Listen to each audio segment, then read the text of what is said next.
Thank you for coming out in this challenging circumstances. My name is Priya Palmer, and I'm the president of the League of Women Voters of Catawba Valley. This is the Catawba County Commissioners Forum for the Republican Party. Just making sure that you're in the right place. This event is sponsored by the League in collaboration with the Hickory chapter of the NAACP. This event is also being live streamed on the League's homepage of our website and on our Facebook page. The League is nonpartisan, a national organization founded in 1920, and our local league was founded in 1963. The League does not support or oppose any candidate or party. Voting is your superpower, and we encourage all eligible voters to vote and vote informed. And the best way to do this is by using vote411.org. You will find on your seats the Vote 411 brochure, as well as a QR code on it on the sample ballot. The green space here, you'll see the QR code, and you can get to Vote 411 through that QR code. Vote 411 is your one-stop shop where you can find all election information that you need to cast your vote with confidence. Vote 411 is virtual, nonpartisan, and available in English and Spanish. On Vote 411, at any time you can check your voter registration status, deadlines, election dates, and your polling sites. In addition, just before each election, you will be able to find who is on your ballot and get to compare candidates' positions in their respective races. For this primary, you should be able to view that candidate information now. With us today are five of our seven Republican candidates running for the commissioner's race. Listed per the ballot are Mr. Dave Fontana, Mr. Eric Dunn, Ms. Sherry Butler, Ms. Marla Thompson, and Mr. Cole Setzer. Not present is Mr. Nicholas Bellomo and Mr. Jay Moore. Mr. Moore did notify us this morning that he has COVID and was not able to make it today. I would like to take this moment to thank Mr. Dunn, Ms. Butler, Ms. Thompson, and Mr. Moore for having already participated in Vote 411, and we hope the rest of our candidates will do so as well. Our moderator for this evening is Virginia Annabelle, editor of the Hickory Daily Record. Ms. Annabelle will review the protocol and guidelines for this evening's event. It is great to have folks willing and interested in serving our community in this way, and we're happy that these candidates have joined us today. So please give them a warm welcome.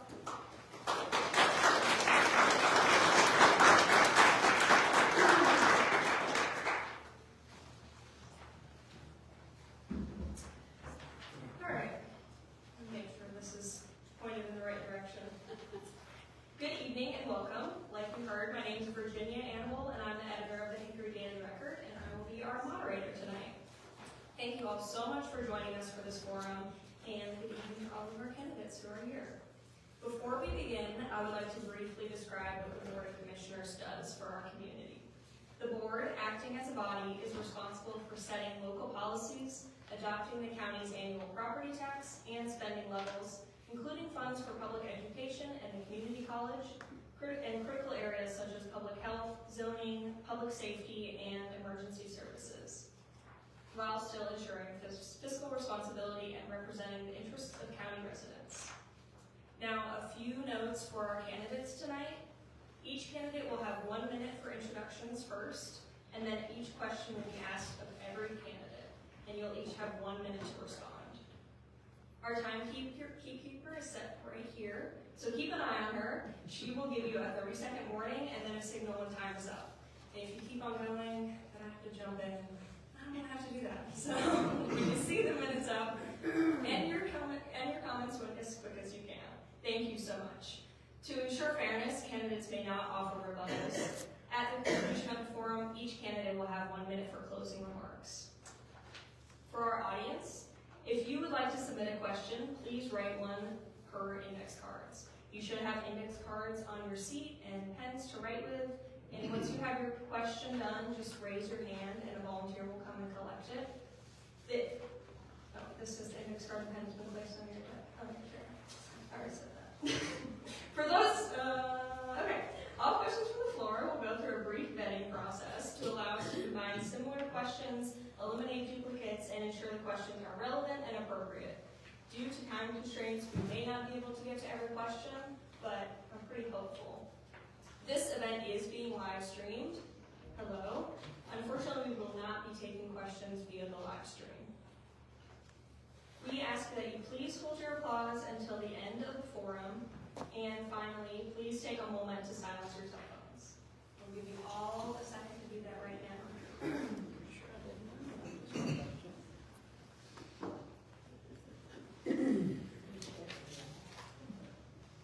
Okay, I made sure mine was silent as well. We will begin with introductions from each candidate. Within your introduction, please state how you are uniquely qualified for this role. We will each have 1 minute. And we will start down here with your contact numbers.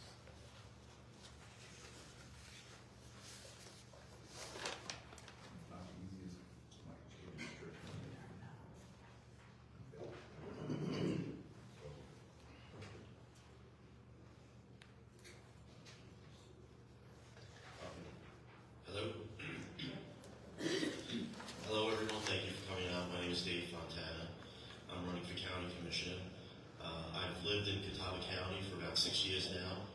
I lived in Charlotte probably about 10 years prior to that. I am from Brooklyn, New York, is where I grew up. And I think I've said a few times that it's very hard to be a Republican in New York. I was a Conservative Party district leader in New York for I think 2 terms in the 90s, mid-90s. And the Conservative Party is a compliment to, kind of a compliment to the Republican Party. It's fiscally conservative Republicans that are part of the Conservative Party. I would say I'm uniquely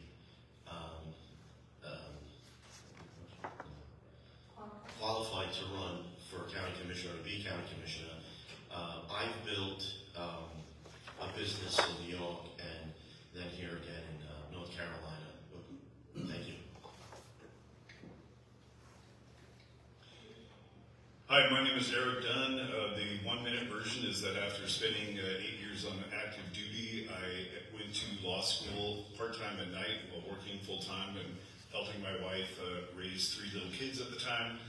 I took a class on land use and zoning and fell in love with the local government. I call it the ground floor of democracy, where all the people who are making decisions are accountable to the people affected, so that if you make a zoning decision, you're going to show up at Publix, and that person is going to know what you did. I think that my experience as a city attorney for 25 years and a water district agency counsel makes me kind of uniquely qualified to know what questions to ask. So I think that my experience will help me in just serving in public service. Thank you. Good evening. My name is Sherry Butler. I'd like to thank the League of Women Voters of Catawba County for putting on this forum. What makes me qualified, I feel like, is the fact that I am the mother of 2 grown sons and 10 grandchildren who all reside here. So I care that what this county looks like not only tomorrow, but 20 years from now, 50 years from now. What makes me qualified, I feel, is my almost 30 years of experience in public service. I've served 17 years on the Catawba County Board of Education, chairing it 3 years, serving 8 years on the Catawba County Board of Commissioners, and then also currently chairing the trustees for Catawba Valley Community College. I have had past experience chairing the Catawba County Board of Health and served there 9 years. Currently, I'm in my, let me see if I can get it right, 10th year, of the Catawba County Social Service Board, and I'm in my 4th year chairing that. So I feel like my experience in knowing all the facets make me qualified. Thank you. Good evening. My My name is Marla Thompson, and I'm a candidate for the county commissioner. I served 2 terms as the first female mayor of Longview. I have been married to my husband Kyle for 41 years. We live here. We have 2 grown children. My husband has a diamond tooling business. I have a small woodworking business out of my house. My qualifications are I currently serve as the chair for the Valley's Economic Development Investment Corporation, where we loan money to small businesses who cannot get loans from the bank. I also served 8 years with the Western Piedmont Council of Government, both as a policy board and an executive committee member, and working on regional planning, transportation, and economic development issues. Thank you. Hello, and thank you for coming out tonight, and to the league for putting on this event. I'm Cole Setzer. I'm currently one of your county commissioners here. I was born and raised here in Catawba County. Spent about close to 10 years taking a John across America on active duty with the Army, and still currently serve in the reserve side. Besides just being county commissioner and in the reserve, I'm also a local CPA here and have 3 beautiful children that I raise. And what makes me qualified to pursue this position as your county commissioner is that I have a commitment and passion to the people here in this county that, I have a deep love and respect for, and it just drives me to do the best I can for each and every one of you. Thank you, guys. Now we will move on to our questions. As a reminder, again, you get 1 minute to answer. This first question, we are going to allow you 1.5 minutes to answer. As you are aware, we gave the public the opportunity to submit questions in advance, and half of the questions we received were about the proposed school merger. So we're going to start with that question. What is your stance on the proposed school merger of the 3 systems in the county, and would you support having a comprehensive feasibility study done before the decision is made that also includes the effects on the quality of public education provided after the merger? Because of the interest in this subject, we're allowing the 1.5 minute response. I appreciate you all keeping an eye on the time. You did great so far. We will start this question down at the other end. Can you just repeat it one more Yeah, time? yeah. Because there's a couple of things going on there. Totally. What is your stance on the proposed school merger of the 3 systems in the county, and would you support having a comprehensive feasibility study done before the decision is made that also includes the effect on the quality of public education provided after the merger? I support the merger of the school systems in this county. And there's an urgency to this, which is the current fiscal situation at the Newton-Conover school system. With the continuing declining enrollments that are occurring across our school systems, which feed directly into how our school systems are primarily funded, there is a large urgency and need for us to do this merger. And it's something that really, demography can't be just reverse course in a quick move like that. So the second part, which is the comprehensive feasibility, I do not think that there is time. And then there's a second part of that, which is the moving pieces of federal and state policy are so in flux right now. It is hard to have a comprehensive feasibility study that will project out 2, 3, or even 5 years from now. As a quick example, something such as the One Beautiful Bill Act that was passed directly ties into how school lunches are funded. When there was giant changes to Medicaid enrollments and also SNAP benefits, that is one of the measures that our school systems use to determine how school lunches are funded. So you can see that there is a lot of moving pieces that a comprehensive feasibility study may not determine. Thank you. The school merger is one of the most significant decisions facing Catawba County right now, actually. And I don't think it should be rushed.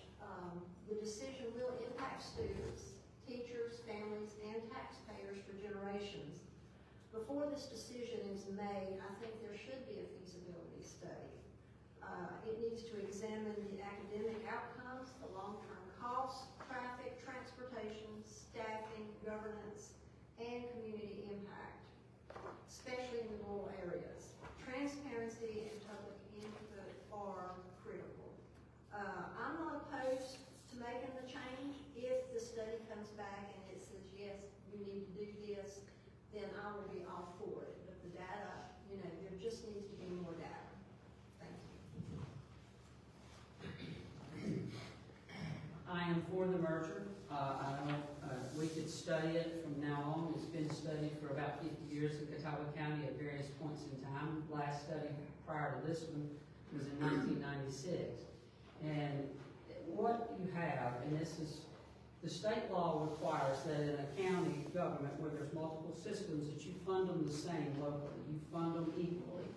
And when that happens here, because of enrollment numbers being so significantly different between the city schools and the county schools, what you have is the current expense money, which is per pupil funding, is how that's done. It tends to favor the county schools because they have more kids. But when you go to the capital side and you fund that and they get their percentage in city schools, that tends to favor the city schools and they have better facilities. So what we have occurring is we have better academic offerings, extracurricular things offered in the county schools, better facilities offered in the city schools, and there's no way around that without merging the systems to make it equal. I'm a proponent of having equal education for every child. I don't care if you live on Molly's Backbone or Greedy Highway or right here on North Main Avenue. I think that every child ought to have the same access to education, and the only way that can be done is through school merger. Thank you. Excuse me, based on the information that I have so far, and I have heard the consultant reports at the county commission, I would support the merger. I think the districts should merge. There are roughly 23,000 students, around 44 schools if you put all the students together. And there's 115 school districts and 100 counties in North Carolina. For some reason, historical reason, Catawba County has 3 districts. I think that the small districts can be positive for the individual students in some ways, but it seemed more efficient if the county could balance the funding of both the per pupil funding and the capital funding around the county. And I echo Ms. Butler's comments that I think that what we should focus on is what's best for all the students and not the rest of the people, and then have so that we have an equal outcome after the merger, so that all students get the same opportunities across the board.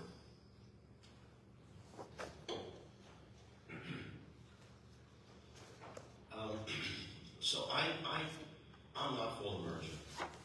I don't think that it's necessary. I think that from what I understand, I think maybe the infrastructure part of the schools could merge so that there could be savings throughout. But I think that the county is just so big and so diverse. And I think that people maybe in Sherrills Ford want to raise their kids and teach their kids differently than the people in Newton and Hickory and Maiden.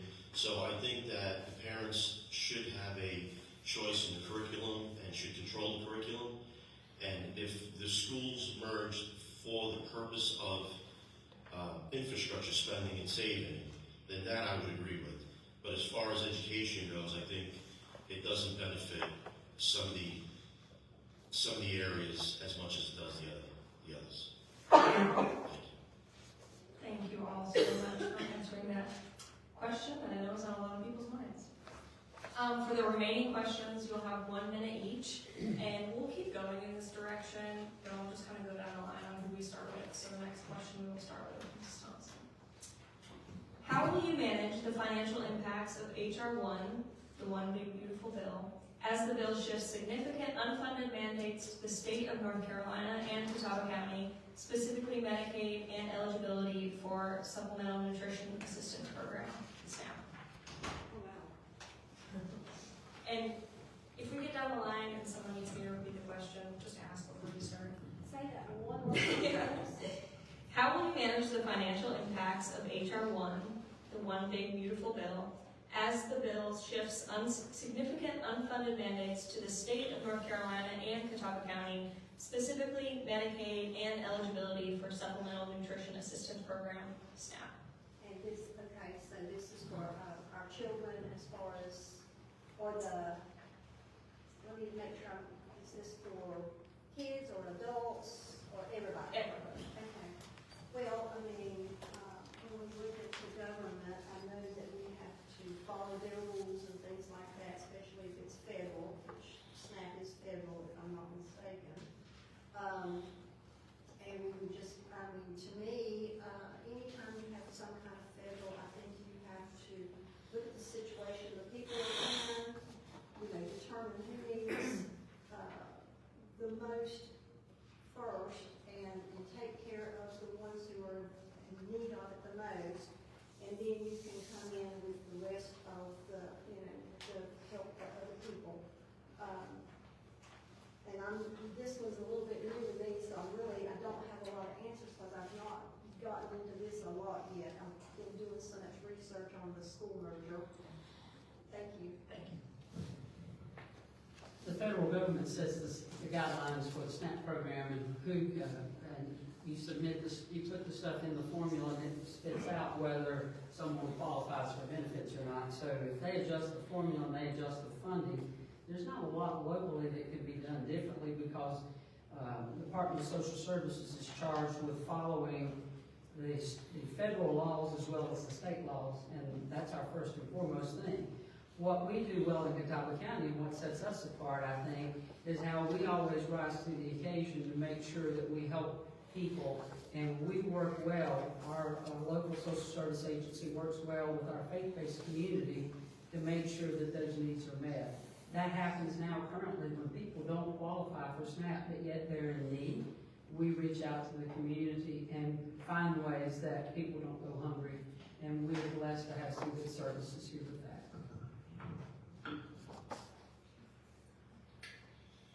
This question is, thank you for the question, whoever submitted it, but it's kind of difficult to answer that when the state itself has not adopted a budget yet. So we don't know what the state is going to do with all these issues, and so it's hard for the county management and county commissioners to answer that question until we have more information. I agree with Sherry and Eric, and I will say this, that part of the reason why I love North Carolina and Catawba County is because the people here are very giving, and I think that the faith-based organizations will step up and provide. I've been a landlord here in North Carolina for about 6 years, and I know when people can't pay their rent, a lot of times it comes from churches and other organizations that want to help. So I'm not too concerned about that. I think the people of Catawba County will pull together and help those in need. Thank you. I think we've hit the point that both SNAP and Medicaid are, the policy and the funding comes from the federal government, and the state largely has the administrative burden of these programs. At the county side, there is a little bit of a give back, I should say, or something that we can do, which is in the policy, error rates are a big deal. So how the state gets funded is due upon what is the error rate. So having our staff being able to help and guide some of our people who are applying for these benefits, have accurate form filling and qualification for these programs is paramount, because ultimately that's how the federal government will push down the funding in future years to go to the states, which will flow back into our local citizens. Thank you.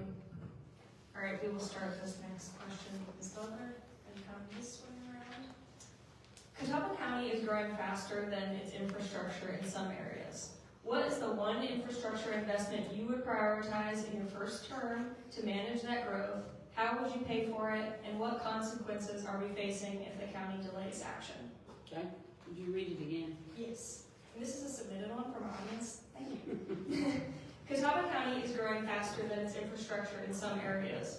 What is the one infrastructure investment that you would prioritize in your first term that manages that growth? And how would you pay for it?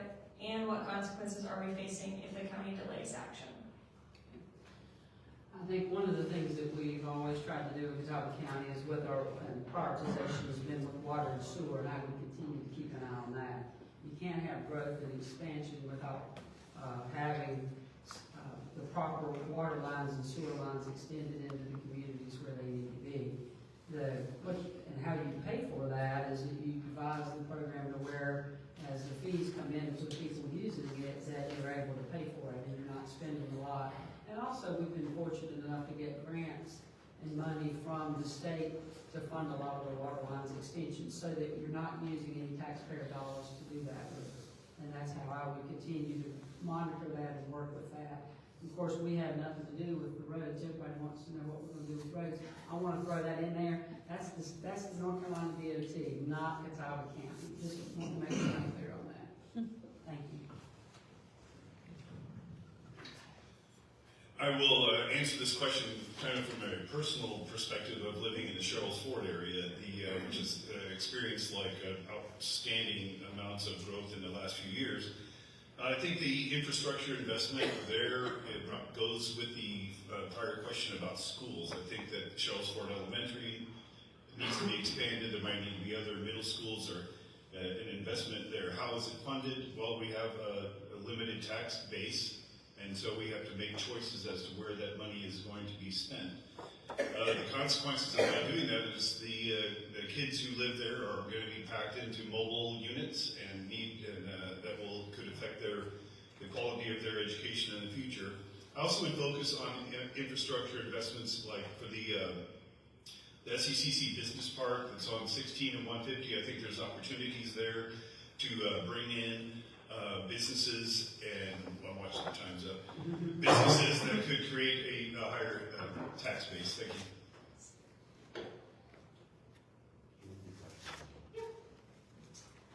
Catawba County is growing faster than its infrastructure in some areas. What is the one infrastructure investment that you would prioritize? How would you pay for it? And what consequences are we facing if the county delays action? So I think the major investment needs to go into the utilities. A lot of the utilities that are here now are very old. I think they got a life expectancy of 50 years, and I've heard they're probably about 75 years old at this point. The consequences to that is we're going to have even more traffic than what we have now, because just yesterday I think we had a water main go out in Hickory and it closed down part of the section of the city that where the water main was. How we pay for it is it's usage. The people that are connected to it, I think that they would pay on the water bill and sewer bills. I think that that's probably the first thing that I would try to do. I've heard that it's still legal for a moratorium in the state of North Carolina. I've looked into this, and it's absolutely not illegal to do a moratorium if the services that are required are not available. So I think we could slow down a little bit and do that. I believe the piece of infrastructure that we should most focus on is school facilities. As you know, we're talking about the capacity needs, of people being in mobile homes or mobile trailer units over in Sherrills Ford area, also in the St. Stephen's area. Those kids deserve to be in a fixed facility so that everyone can have, that infrastructure and building in place that really gives to their best environment for learning. The consequence for that is, this is the future of our county, so that we want our children to be able to grow up and be competitive with our peers from in the state and out of state. So investing in our children and our future will bear back interest to us as we grow older, because those are our future doctors, those are our future firefighters, those are our future first responders that we all want to take care of us as we get older. So we know growth is coming, and key is to manage it responsibly. I think infrastructure should come first with the roads, water, schools, and public safety. When growth outpaces infrastructure, taxpayers end up it's costing our taxpayers. They're covering the cost. I think that developers should actually contribute to their fair share rather than shifting the cost to taxpayers. I support planned growth using data, coordination, and the municipalities. How do we fund this? It should come from grants, long-term planning, and ensure our growth helps to pay for itself. Thank you all. For the next question, we'll start with Mr. Dunn, and we'll run like that. Is your goal to continue to keep the Catawba County tax rate in the bottom third of the counties in North Carolina? And if so, how will you offer the level of services that citizens expect? I appreciate the question. It seems a bit loaded by saying the bottom third. I mean, I think that the commission has done a good job in keeping the county tax rates low. The tax rate itself, with the reevaluation, I know that my neighbors and people all throughout the county saw their taxes go up, even though the rate was kept the same, just slightly less. I think what you have to do, and my goal in running for the commission, is to work for the residents of all the county. The county residents need to understand that with the tax rate as it is, which I support, I like my taxes low as well, you have to choose between what you get from those services. And if you're unhappy with what you get in one area, then you have to urge the commission to decide to cut something in some other area if you want more over here. It's like a balloon. You hit the balloon, it squeezes over there, and it goes over there. So if you don't change the tax rate, it's up to the commission to make choices. Thank you.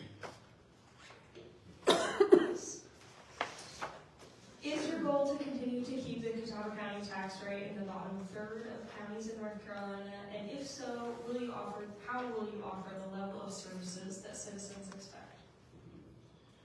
So I know the tax rate is low, but the assessments in the past year have doubled.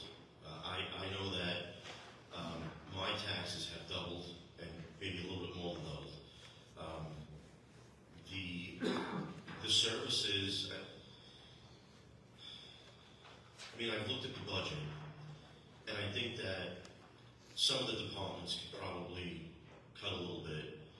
I think the tax rate is fine. The assessments are a little high, but I think that we can probably do a little bit better on savings throughout the county, not limited to any one part of the county or one of the departments of the county, but I think that there are saving opportunities. There are also some opportunities in raising new money without taxes and without tapping the citizens out. Thank you. Government, like many things in life, are really about choices and then expectation management of those choices. I support having our local government, property tax rate in the bottom third, and historically we've kind of been in that, even in the bottom fifth. Continuing there, that's what's really drove the economic engine that really has supported and fostered a good economic environment here in this county, and it's something that we want to continue, where we have a thriving, dynamic economy for people to come to, for multi-generations to live and have a quality of life that they all want. On the other end of that, which is expectations of services, we can continue to manage those costs and try to bring the services that the citizens want, but expanding services has to come with some kind of choice to make. So talking about taxes, we need to be asking the hard questions about spending, efficiency, and priorities. Are we using our resources wisely? Are there better ways to fund the projects through grants, partnerships, and responsible growth instead of putting the burden on the taxpayers? I think careful planning, transparency, and long-term thinking, investments are needed. There should be strategic things like infrastructure and public safety to protect our quality of life and support economic growth. Thank you. Well, I think I'm like everybody in the room, I don't want to pay any more taxes than I have to. Let's just get that cleared up. I like keeping our taxes low, but we've got to keep in mind, not at the expense of educating our children and public safety. You know, you want to know that you've got law enforcement to respond. You want to know you've got competent 911 operators. You want to know that when you need EMS and it shows up, that you've got qualified people getting there in a timely manner. It's all a balance, and as Cole said, it's all about choices and deciding what you want the quality of life to be, and you try to keep those taxes low in order to do that. There's been several comments made in regards to the revow, and it's not the tax rate, it's the revow. Well, I've got a book, and I'll be glad to share it. It's about that thick that the state of North Carolina has as guidelines that we have to follow when we do a revow. And I assure you, it's all followed through by the law. We follow, it's been followed to the T, and those rates are established based upon following those guidelines. Thank you. Thank you. I think we are back here, starting with Mr. Fontana, and then we'll come around. What do you feel are the three most pressing issues Catawba County is facing?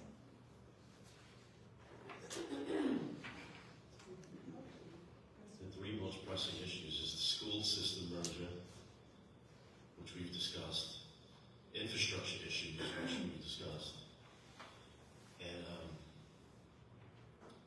is the massive growth.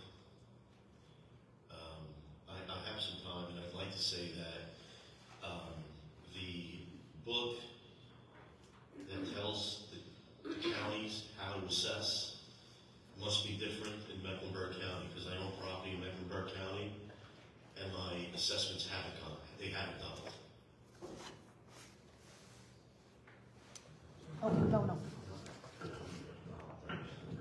So yeah, my property taxes have not doubled in Mecklenburg County, the properties that I own there. So it's been exclusively to Catawba County. Not exclusively, but it's to Catawba County. One of the people running for school board bought a boat, and the value of the boat doubled in 1 year.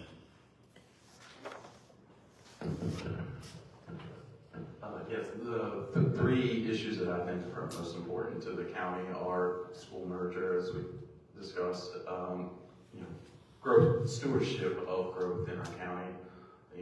How do we want the county to grow without killing our economic advantages or cultural advantages in this area? And then the third, and probably less talked about, is our demography.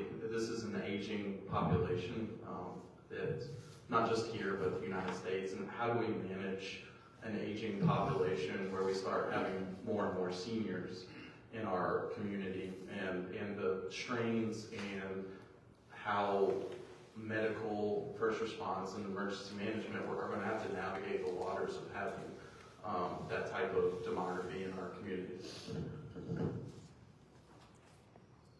So, I'm with everybody else.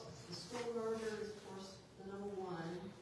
Taxes, everybody worries about their taxes, but we need to think about economic development and job attraction.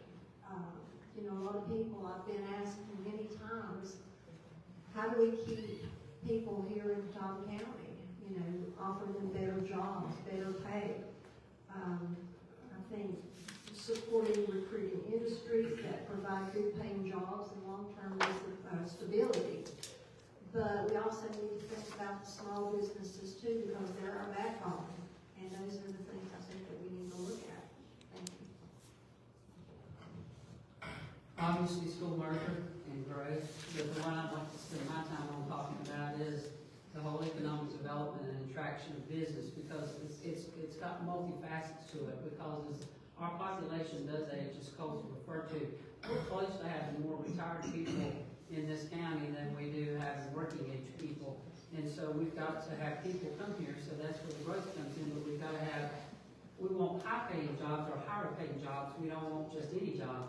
So how you do that is education. Education is the key. Education is what changes everything. So focusing on education to me is key and is a huge part of all of this. And it all fits together because we need to have not only good K-12 education, but good community college and programs there, as well as our Lenore University. It's important that we provide those things. And those skill sets that those people have will attract businesses and higher paying jobs for our people and make quality of life better. Well, it won't surprise you that I'm going to echo some of those comments. I think that the three pressing issues are the schools, either through the merger, construction of schools. We want to keep our kids here, not only the construction of schools, but the facilities themselves, so that we provide more vocational education opportunities, along with academic opportunities, so that kids want to stay here. They want to grow up here and stay here. Infrastructure opportunities, I know that we're always told that the state runs the roads, that's what the law is, but there might be opportunities to form joint powers agreements with other counties and maybe speed some of that stuff along, or put the pressure on some of our state legislators and Congress to help out with some expansion of some of the roads. And economic development, I think, is key. It has to be balanced. We have a lot of places around the entire county that are rural, and those people like it that way.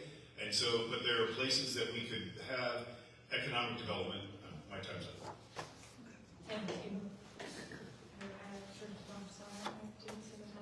Thank you.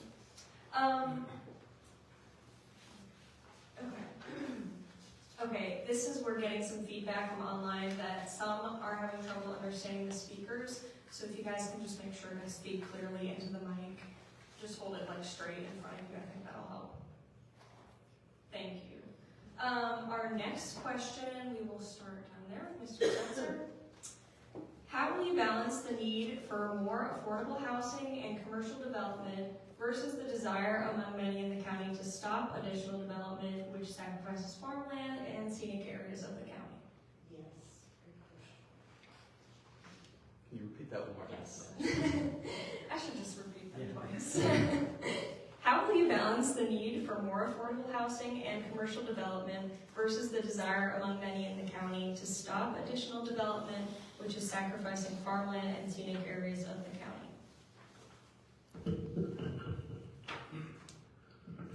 As Catawba County, North Carolina is a high growth state because of the desirability to move here.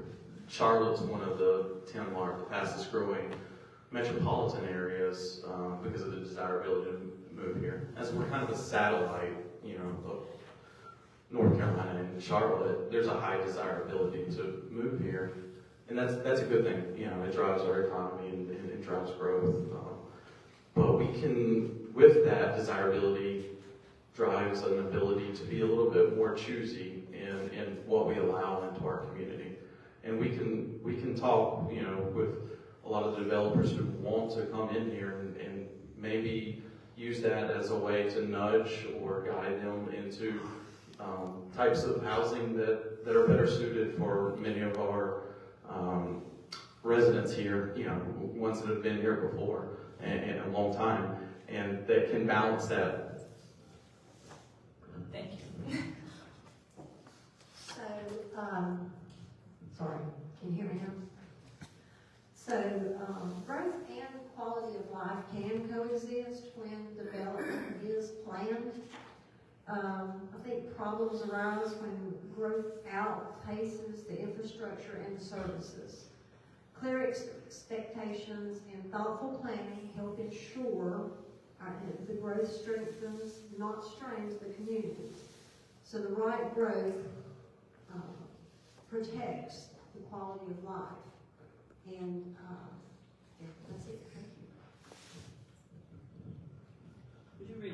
Would you read the question again, please? How will you balance the need for more affordable housing and commercial development versus the desire among many in the county to stop additional development, which is sacrificing farmland and scenic areas of the county? Well, I think it's a balance, and it's a complex question that's very hard to answer in a minute, but I'll try.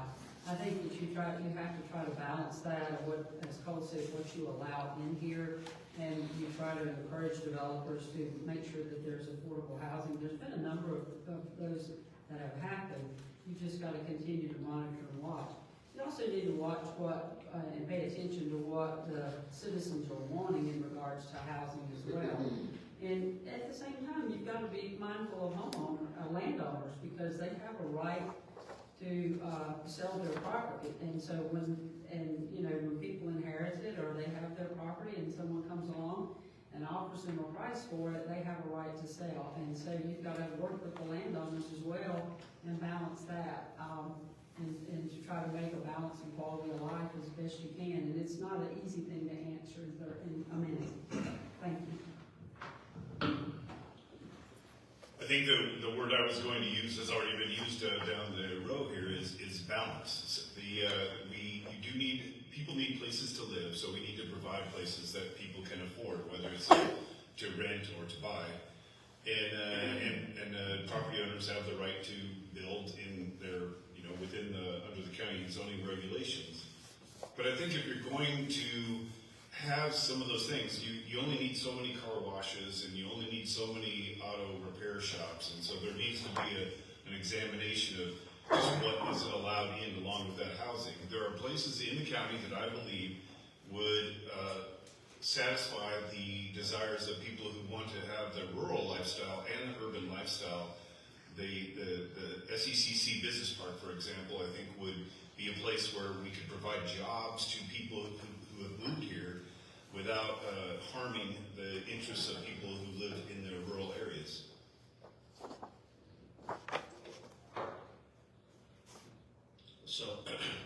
So I've been a builder and a landlord for many years, and part of the reason why I like Catawba County and Lincoln County, the counties around us, is because of the farmland and because of the ruralness of it. As part of my business, we look for infill lots. We look to redevelop, and I don't think there's enough redevelopment. I don't think, there's 3-acre infill lots where you can build 30 houses, 20 houses, or apartments and things like that. I think that it's too easy for these big national builders to come in, buy a 100-acre farm, and just in the middle of nowhere plop down 400 or 500 houses. I think that's what we need to look at and say, do we really want that? And they are affordable houses, but they almost fall apart within the year that they're purchased. So I don't know if they're affordable. Maybe it's an affordable purchase, but it's definitely not an affordable upkeep.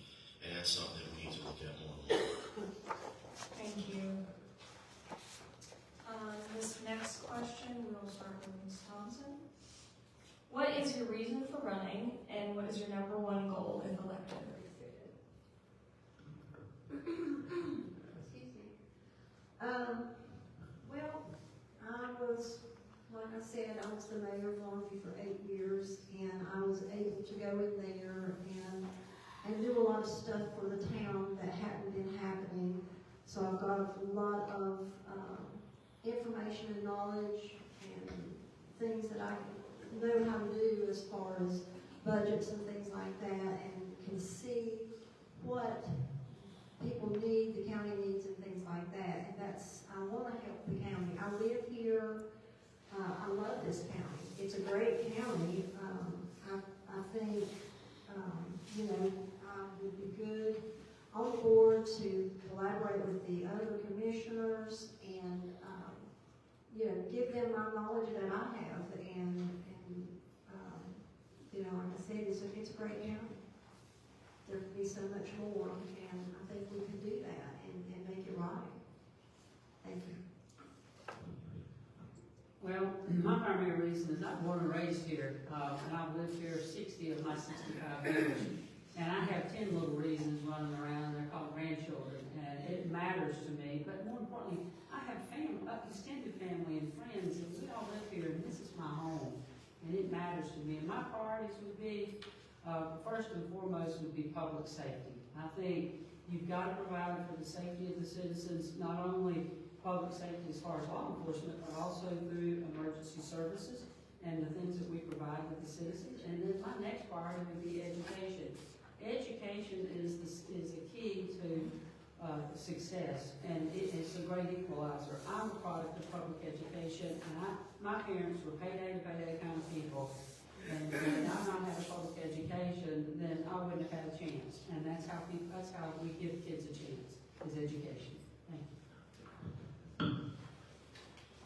My reason for running is that I spent 25 years as a city attorney in the Water District Council. We moved here a few years ago, and I miss being involved in public service. I love the county. We could have moved anywhere in the country, but we moved to Catawba County, and we love it here.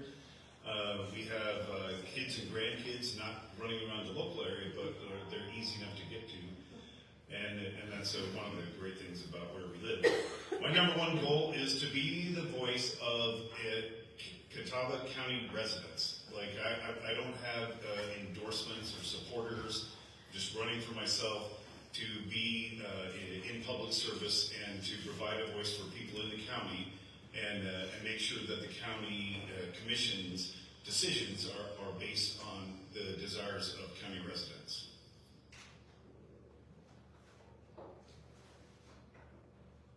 So my number one reason for running for county commissioner would probably be the fact that I am from New York and I've been here for 6 years. I've seen bureaucracy grow in the last 6 years. And I think that because the county is growing so fast, it might be too much for some of the departments department heads that we have. So in my business, I deal with the government on a regular basis, and I'm seeing it's getting harder and harder, and bureaucracy is definitely growing. What I'd like to see change is the services. You know, the county has a monopoly on certain things. If you need a building permit, you have to go to the county. And I think that the people that work for the county have to understand that there's got to be a certain amount of flexibility and a certain amount of public service that they have to provide the citizens of the county. So I think that I can change that. I think I can make it work better. The number one reason why I ran last time and I'm running again, it's for the people inside of this room. It's for the people that's outside of this room. It's for my children, my mother and father, and my extended family in this great community we live in. You know, I'm a product, of this community. I'm here because of so many people took their time to invest in me. And what I want to do is invest back so that my children and grandchildren have that same opportunity. Maybe not 10 like Sherry, but I'm hoping to have a lot of grandchildren as well. The number one goal is to incrementally better the quality of life for the citizens in Catawba County each and every year that I'm serving them. Thank you. Okay, this next question, I think we're starting with Ms. Miller. What do you think is the role of the Board of Commissioners in economic development? What would you propose as a commissioner to attract new industries or businesses and encourage expansion of existing businesses?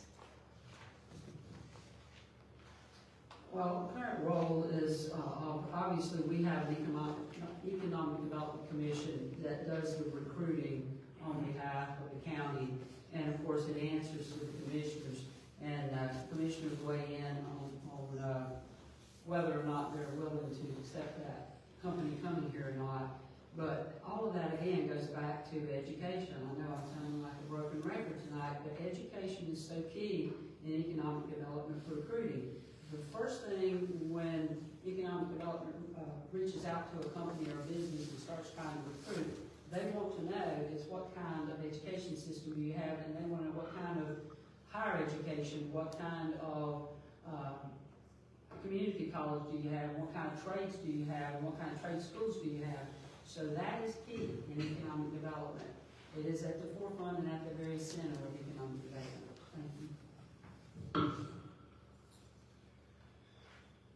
I kind of echo that. I think the role of the commissioner kind of goes back to the school merger and the school facilities, what kind of programs are offered. The commission doesn't decide the curriculum, but they provide the funding for operational funding and facilities. And I think that you need to be able to demonstrate to any company that wants to come in that you have provided the resources and you have the workers that have been educated so that they can fill those jobs. And so that's the role. And also to look at different places in the county where, as I stated earlier, where certain businesses could come in and balance against the interests of the rural and urban areas of the county, and to preserve some of the farmland and agricultural areas.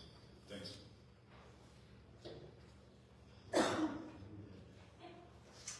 What do you think is the role of the Board of Commissioners in economic development? What would you propose as a commissioner to attract new industries or businesses and encourage expansion of existing businesses? So, I think that CBCC, I think, does a great job of training a lot of the young people in the area. I think that with jobs also come new people. That's the reason why we have so much development here. I think that the county commissioners should encourage preparedness by every city and town in North Carolina, in Catawba County. I think that one of the things that we haven't really looked at is we have an airport here in Catawba County, and I think that we can create an aviation center here. I know we have a museum, which has helped a lot, but I think we need to start educating a little bit more as far as avionics goes, and maybe get a commercial flight to come in.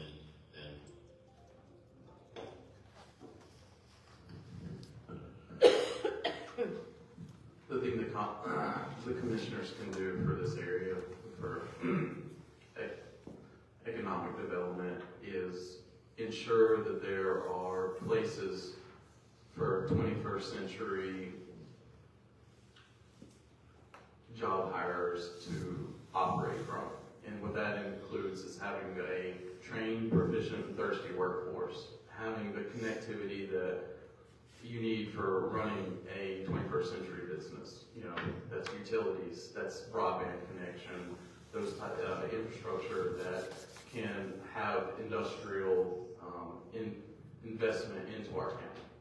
The other part of that is getting out of entrepreneurs' way. County government and government in general doesn't create jobs. Entrepreneurs do. So allowing them to keep their money to invest and having low regulation will let them thrive. So, excuse me. So, as Sherry said, businesses look for education, but they also look for the strong infrastructure, skilled workforce, available sites, and stable local leadership. Planning ahead, that's reacting. Their regional collaboration is critical. Also, it doesn't stop at the city or county lines. It's, we've got people coming in, we want people coming in from all over if we need it. We've got people who go to Charlotte that live in the county that they go to Charlotte. And, we want people that come from Caldwell and Burke to come to Catawba County and, bring in business. We can bring in businesses to give them. Thank you. Thank you all. All right, the next question. Who are we starting with? Thank you. Eric Dunn. All right, this next question is, would you support a proposal for term limits?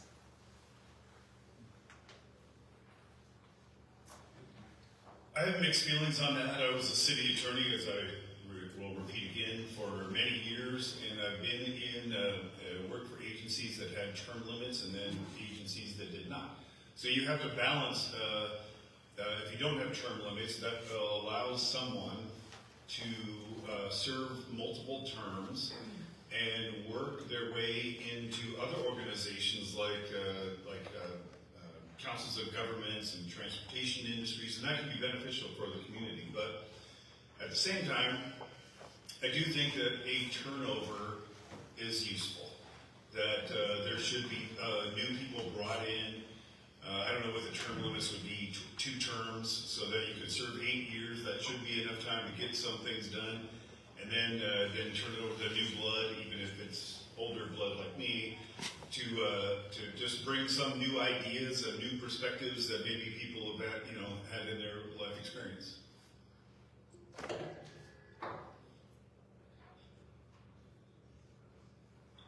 I think term limits are good.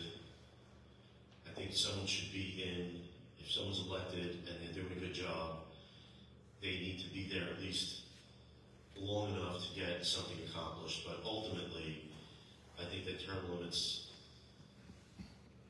need to be implemented in all phases of government.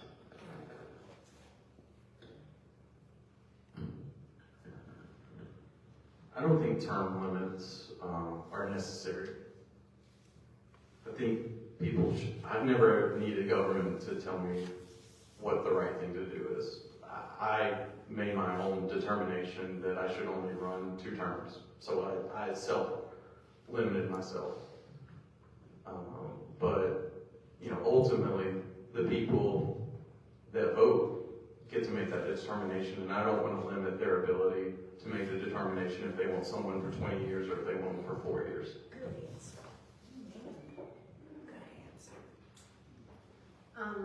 With Cole on this, I think, it's Catawba County. There's a lot of counties in North Carolina. Term limits for a county to me, I think if you're not doing a good job, the people are going to vote you out. And so you may be here 1 term, you may be here 4 terms. But if you're going to be here for that amount of time, then you need to be prepared to do your job. Thank you. I've never really been a proponent of term limits per se, because I believe the ballot box is the term limit. I think that people go and they vote and they determine who's best qualified. I think what's more important is someone who does the work when they're in the office and in the seat, that they take their job seriously and they spend the time. This job requires a lot of time that you don't see and the public doesn't see, because you know when the meetings are for commissioners, but what you don't see is the amount of prep work that has to be done and the amount of reading and research that has to be done prior to that. So for me, it's more about not the amount of years someone serves, it's about the person themselves, as Cole says, that the time you spend doing the job and doing it right, and the ballot box is the determining factor for me in term limits. Thank you. Okay, our next question, we are starting with Mr. Fontana. Catawba County is ranked 77 out of 100 counties in educational spending. What is your priority in educational spending? I think my understanding is it was 78. This was a submitted question. Okay. Someone might have had a I think little it's off. 78. I think that for the amount of money that the county collects, and the truth is that the children are our biggest investment in a family, in a city, in a county, in a country. The children are our biggest investment. I think that speaking with some of the superintendents in Catawba County, I know that they're losing new teachers to Food Line, because Food Line can pay more than some of the systems here in Catawba County. And I think that needs to be looked at. I think that there's probably fat that can be cut out of the school system. I think that we don't need a $22 million auditorium in Newton. I think we can use the one at CVCC. That $22 million goes a long way.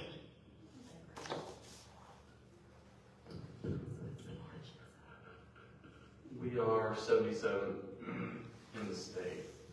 However, once you start looking at our surrounding areas, we're in line with our surrounding areas. Not all economic expenditures are equal. There's low cost of living areas and high cost of living areas. One of the reasons why this area is so desirable is that low cost of living. So dollars stretch further. So I don't know if the rankings are a great moniker to measure our expenditures, but those expenditures are going to go up. You know, we've shown our intent to spend more, you know, with the facilities. So I would say that that is going to go up in the future. So I think education, we definitely need to spend money on that because that is our children are our future. You know, that's who's going to be in the offices, who's going to be our elected officials. I looked at the school report card, the averages, and I looked at Newton Conover, Henry City, and Catawba County, and I had no idea that the grade averages were where I thought they should be higher. So yeah, spending, you know, if we have to spend money on our children, I think that's the first thing we need to do. But like I said, our children are our future, and the education, we need the education for our children. Thank you. The ranking is not a fair assessment, as Cole's already stated, so I won't spend time on that. But I will say, as a grandparent, I volunteer one day a week at 3 of my grandchildren's elementary school, and I spend time in the classroom every week. And we have some awesome and amazing educators in Catawba County, as well as other essential staff. And we have paid supplements to teachers, which is in addition to what their salary would be from the state of North Carolina. I think one of the things we should do, and my priority would be to try to increase teacher pay, not only at local level but the state. I mean, we're sitting here with the state not having adopted a budget. I would have pay raises, raise that pay at the state level and lobby for that first and foremost. But everything comes at a cost, as we've already stated. You know, you don't want higher taxes, and no one does, but at the same time, you want to spend more money. So you can't spend more money if you're not willing to figure out a way to pay for it. So it all goes hand in hand. We have a running theme tonight, apparently, and my priority in educational spending would be to balance the facilities and the per pupil expenditures around the county so that all county students have the same opportunities. I have the county does not decide curriculum, but I have a 5-year-old granddaughter on the autism spectrum, and her public kindergarten teaches a lot of phonics and basic math, which is her progress has like gone skyrocketed off the charts. So I would urge local school boards to adopt such things, even though that the county doesn't provide the funding exactly for that, and raise teacher pay and bring in the people that can provide those services. Thank you. Thank you. Okay, we've got time for about 2 more questions. I've got 2 that are similar. I'm going to kind of combine them, if that sounds good. So, You're the boss. yeah, so you're in charge. You can do that. These are both addressing growth. These people are expressing concern about growth. One person refers specifically to the NC 150 corridor and how you would address that area in light of the population expansion. And another person, is kind of hand in hand, asks if you would support or approve raising the acreage requirements for developments. I think that those go together. Does that make sense? So how would you address the NC 150 corridor in light of population expansion, and would you support rise in acreage requirements for new developments? And I think we're starting with Cole Sensor. Thank you, guys. For the 150 portion down to Cheryl's Ford, it's been one of the frustrating things at the county level is having input and saying that this is our number one priority, and the state perpetually kind of moving the goalpost down the road. So we'll continue to advocate. In the interim, you know, the development there is in a way a solution. I don't think people are necessarily mad that there are houses in an area. What they're mad is about the ramifications of more houses, which is you're sitting in traffic longer and going to, and a lot of people want to go to 150, but if Cheryl's Ford develops commercially more and has those things, the goodies that we all want, the BJ's warehouses, the Costco's, that shortens that drive. So Highway 150, I've heard several people talk about this, and it's a frustration with the residents, and their concerns are valid. There's a lot of congestion, there's a lot of safety issues, it affects everybody's daily life. I know people, I've heard people tell me, oh, I can't even back out without thinking I'm going to get hit. Emergency response, you know, when you've got a lot of traffic and things like that, it doesn't help any situation. Like Cole said, you know, we have to work with DOT. We have, you know, work with municipalities, get some partners in there to evaluate the traffic patterns and see what's going on. And, you know, get a committee if you have to together and say, okay, what can we do to fix this? Because this is, you know, one of the bad areas. Thank you. Would you mind reading your combined questions again? Okay. Don't go together as well. It's only a minute, so I answer parts of it. Okay. What actions would you look for to address the 150 corridor in light of population growth? And then someone else asked if you would support a rise and encourage requirements for new developments. Okay. Well, the 150 corridor, I'm going to back up and give a little history here. When some of that development occurred down there and was voted on, at that point in time, the DOT had slated 150 right-of-ways to be bought up in Catawba County in 2025, and construction to actually begin in 2027. So as we speak right now, they'll be finishing up buying the right-of-ways and widening that road. But as with the DOT, that like Cole said, they keep moving the goalpost and it keeps moving out. So at the time when those decisions were made to allow that growth, it was predicated on what we were told by the state. But the state has a history of flying the plane and then deciding to build it, which is what's occurring here. And so I think that we're going to have to continue to deal with that and what's taking place and find our best to work our way through it. It's not a simple solution, and it never is. Wait, I thought she was going to flip that thing up at the time. So the other part of now is now we're done. I drive on 150 often, and so I usually pick up my phone and look at the traffic and am I going to go to Lowe's in Mooresville or am I going to go to Denver? And so I make my life decisions based on 150. I really wish that people would not just say it's all the state. I think that we have Vicki Sawyer, we have the other Mr. Setzer, we have Pat Harrigan, we have people that are elected in office to help the citizens of the districts where they live, not Sawyer, but the others.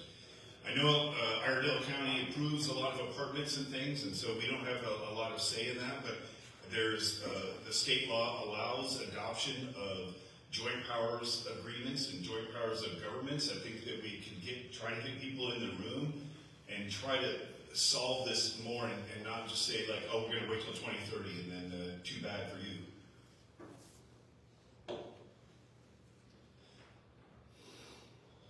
So I think Eric is right. We have to lean on our local state representatives to push the DOT. I'm sure if they did a traffic study, they would see that we need those roads widened now. But I want to address the second part as far as the increasing the acreage requirements. I think that there's another way to handle that. Cole said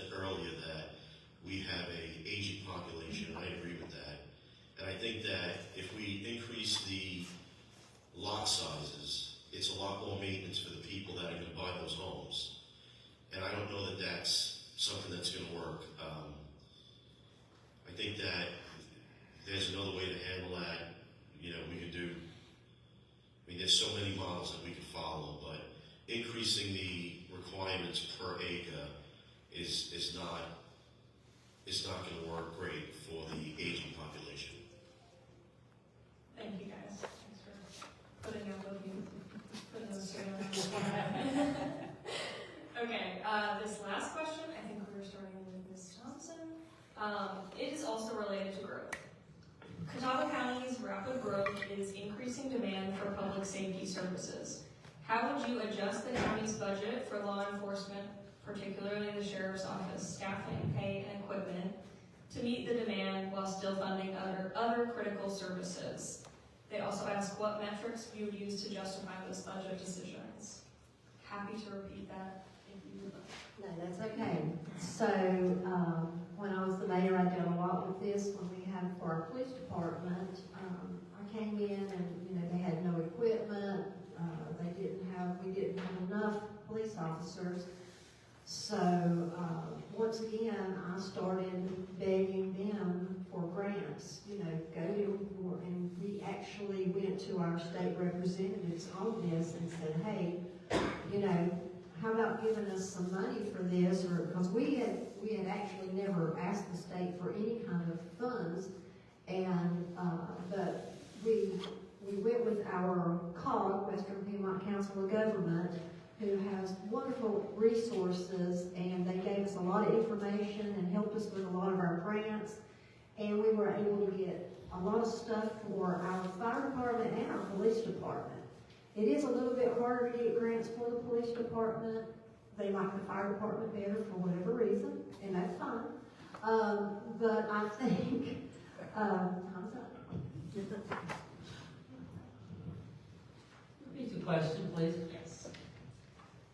Catawba County's rapid growth is increasing demand for public safety services. How would you adjust the county's budget for law enforcement, particularly the sheriff's office staffing, pay, and equipment, to meet that demand while still funding other critical services? And what metrics would you use to justify those budget decisions? Well, in Catawba County, our sheriff is elected. He's an elected position, and he comes to the county commissioners for his funding based on what he feels the needs are for his department. And I can tell you that the current sheriff advocates very well for what is needed in the community. And he monitors it. His metric for measuring that is based on what he's seeing and what his officers are dealing with, as to what he comes to us for, and to the county commissioners for. And then the commissioners, through the county manager, work with him to try to find a way to fund those programs. We do that at the same time on the emergency services side, particularly EMS, where we monitor response time of our ambulances reaching from the time the 911 call comes in. And that metric of how we measure that is how we increase those services based on that. And it's broken down to the different areas of the county, and we monitor all of that. And that's how it's based, and that's how it's funded. Thank you. I don't have a very detailed answer for that, but I would say that the sheriff is elected and proposes his or her own budget. And I think the county commission needs to examine those requests and react accordingly, and look at any incidents that might be arise, look at if there's any calls for service that are higher in one area than another area, and just adjust the budget accordingly. So I think that the sheriff does, the elected sheriff controls his department, but the county commissioners control the proverbial, how do you say it? Purse strings. And I think that I've looked at the different budgets in different departments. I think the sheriff's department has an ample amount of money to increase services. I'm not saying he's doing a bad job. I don't want that to come out or to be misconstrued. But I think that it's a big county, and to steal an idea from the sheriff candidates, I won't mention his name, but Putting satellite offices might help. I think it would increase response time. Same thing with EMS. Build some satellite stations throughout the county where it doesn't take a sheriff's vehicle to get to Hickory in 30 minutes.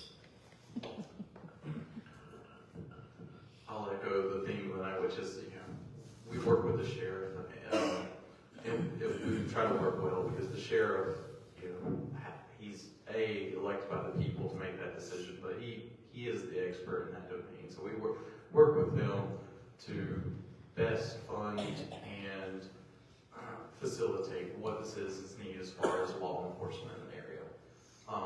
Secondarily, is like the lucky thing about local government is everyone else's budget is kind of open and those salaries are open. So generally our HR will do something like look at the surrounding counties and everything to make sure that the salaries of our sheriff's deputies are adequately or competitively funded. So we do that every year. We look at those salaries and within also the municipalities to make sure that our law enforcement have that competitive pay rate. And the same goes for all of our first responders because everyone else to be taken care of and protected in our community. Excellent. Thank you guys so much. That is the end of our question portion. Now you each have 1 minute for a closing statement, and I think I started opening down here, so we'll start having our full sensor for the closing. Once again, I just want to thank everyone for coming out in the league for putting this together. And I also want to thank everyone else who's running for this position. No one at this table and the two others that aren't here ran out of grievance or any kind of disdain or any kind of negative thoughts. I think everyone here is doing what they believe is best for our shared community. And I commend everyone for showing up. And it really drives and makes me happy to serve this community that I've grown up in and just want to continue to serve in the best way I can for everyone here and outside of the room. Thank you. Same here. Thank you for the league for having this once again tonight. Thankful that I think we have had a great campaign. Nobody has, everybody's been wonderful. I've not heard a lot of stuff about people, and thank you for that. I appreciate that. This is a wonderful county. The people who are serving are a great board, and, I would like to be able to be on that board and help with everything that I can, with the knowledge that I have, and just want to say thank you for being here tonight. Please be careful on your way home, and thank you. Thank you again for the league for sponsoring this and for those who are here in attendance as well as those who are watching online. I appreciate your time tonight. I would love an opportunity to continue to serve in Catawba County. I will continue to serve in some capacity because I believe it's important when you have opportunity to give back. I believe that it's required of us as Christians to give back in the community and where we live.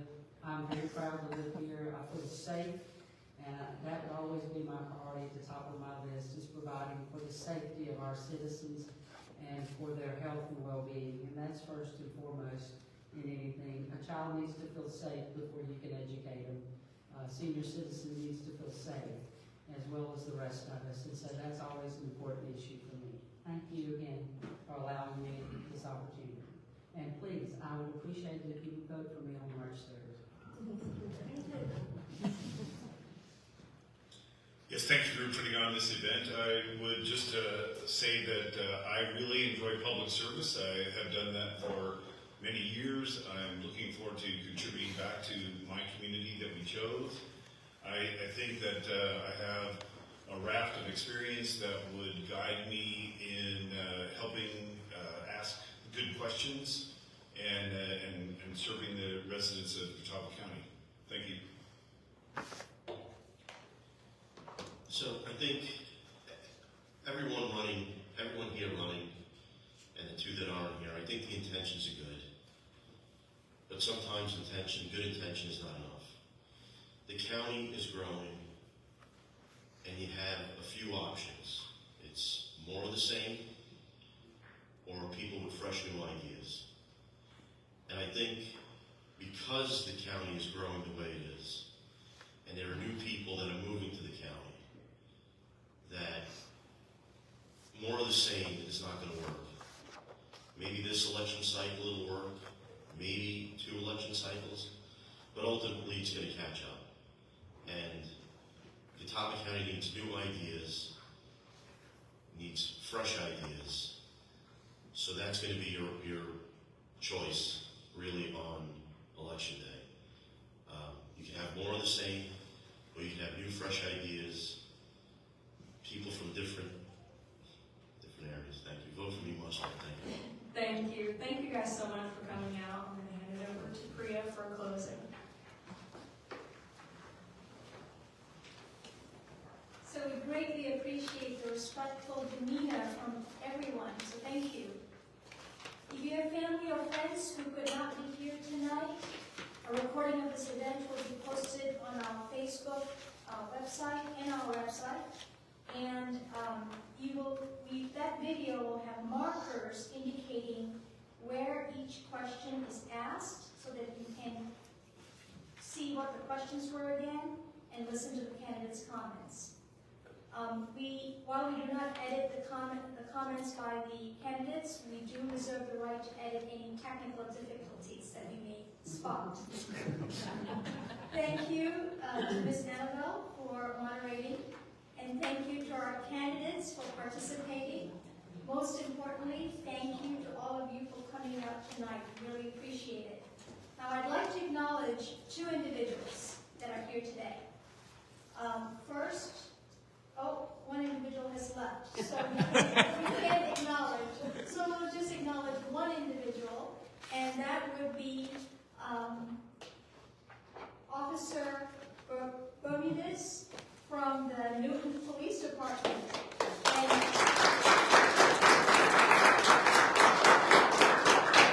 we're very happy we did not have to use his skills. So thank you to all. So with that, thank you for being here today again, and let's close with a round of applause for our candidates and our moderator.